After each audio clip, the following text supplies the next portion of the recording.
মাঠের খেলায় Japan draw করলেও মাঠের বাইরের খেলায় তো পুরো বিশ্বকে আবারও হারিয়ে দিল জাপান। 2026 বিশ্বকাপ সবেমাত্র শুরু হলো, আর এর মধ্যেই ইন্টারনেটে তোলপাড় সৃষ্টি করেছে জাপানিজদের এক অবিশ্বাস্য কাণ্ড। ফুটবল বিশ্বে ম্যাচ জেতা কিংবা গোল করার চেয়েও যে মনের দিক থেকে বড় হওয়া কতটা জরুরি তা আবারও প্রমাণ করলো ব্লু সামুরাইরা। লাস্ট ম্যাচে গ্রুপ এফ এর একটি চরম উত্তেজনাপূর্ণ ম্যাচে মুখোমুখি হয়েছিল জাপান আর নেদারল্যান্ডস। ডালাসের মাঠে খেলা শেষ হলো 2-2 গোলের ড্রয়ে। মাঠে সেই টানটান উত্তেজনা যখন শেষ, ঠিক তখনই গ্যালারিতে দেখা গেল এক অবিশ্বাস্য দৃশ্য। খেলা শেষে যখন সাধারণ মানুষ স্টেডিয়াম ছেড়ে চলে যায়, তখন জাপানি সমর্থকেরা গ্যালারিতেই থেকে যান।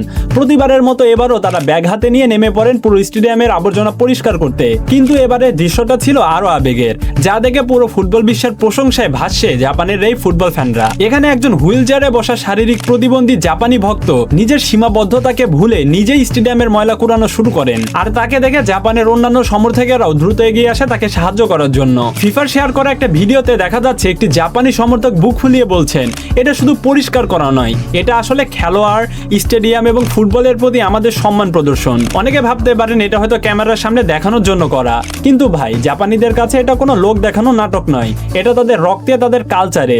আপনারা নিশ্চয়ই 2022 কাতার বিশ্বকাপের কথা ভুলে যাননি। সেবারও জাপানি ফ্যানদের এই স্টেডিয়াম পরিষ্কার করার ভিডিও বিশ্বজুড়ে ব্যাপক ভাইরাল হয়েছিল। শুধু 2022, 2026 কিংবা 2018ই নয়, 1998 সালে জাপান যখন প্রথমবার বিশ্বকাপে খেলার সুযোগ পায়, ঠিক তখন থেকে তারা প্রতিটা ম্যাচে এই কাজটা নিয়ম করে আসছে। তাদের স্কুলে, পরিবারে ছোটবেলা থেকে শেখানো হয় তুমি যেখানে যাবে জায়গাটা যেন নিজের ঘরের মতো পরিষ্কার রেখে আসো। আর এই শিক্ষাটা শুধু সমর্থকের মাঝে সীমাবদ্ধ নয়, জাপানের ফুটবলাররাও এই সংস্কৃতির ধারক।